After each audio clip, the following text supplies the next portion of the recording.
Le 3 octobre 2025, l'ambassadeur du Maroc auprès de l'Union européenne, Ahmed Reda Chami, et un représentant du Service européen pour l'action extérieure ont signé l'amendement à l'accord d'association Maroc-Union européenne sur les échanges agricoles. Cet accord, fruit de plusieurs mois de négociations, confirme l'accès des produits agricoles des régions de l'Ayoun, Sakia El Amra et Dakhla Oued et d'Ahab au marché européen aux mêmes conditions que ceux du reste du royaume. Il introduit un étiquetage d'origine assurant transparence et traçabilité et intègre officiellement les produits du Sahara marocain dans les préférences commerciales européennes.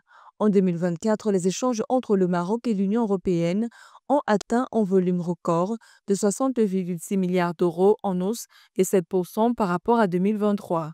Il ne s'agit pas d'un accord politique, mais d'un accord sectoriel, commercial et opérationnel.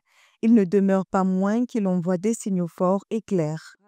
Cet accord agricole conclu entre le Maroc et la Belgique intervient en vue de lever les incertitudes qui entouraient depuis plusieurs années le commerce des produits provenant des régions de l'Ayoun, Sakia El Amra et Dakhla Oued à Dahab dans le Sahara marocain.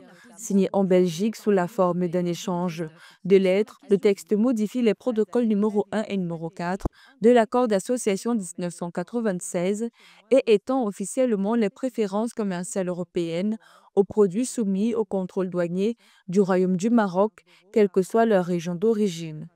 D'abord, le cadre, nous avons avec l'Union européenne un accord d'association qui a été signé en 2000. Ensuite, sur cette base-là, il y a un certain nombre d'accords, dont les accords agricoles et de pêche qui ont été renouvelés et qui sont arrivés à échéance en 2019. D'après des sources marocaines, l'arrangement vise à répondre à la jurisprudence de la Cour de justice de l'Union européenne, dont un arrêt rendu en octobre 2024 avait suspendu l'application de l'accord d'association Maroc-Union européenne portant sur les échanges agricoles avec les produits du Sahara occidental.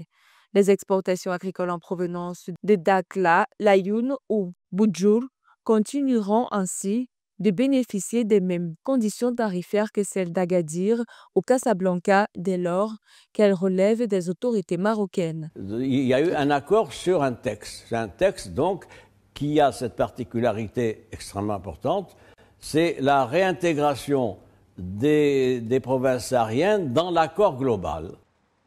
Selon une précision faite par le ministre des Affaires étrangères, de la coopération africaine et des Marocains résidant à l'étranger du Royaume du Maroc, Nasser Bourita, le Maroc demeure un partenaire stratégique pour l'Union européenne, avec un volume d'échanges dépassant 60 milliards d'euros par an, couvrant les secteurs industriels, agricoles et technologiques.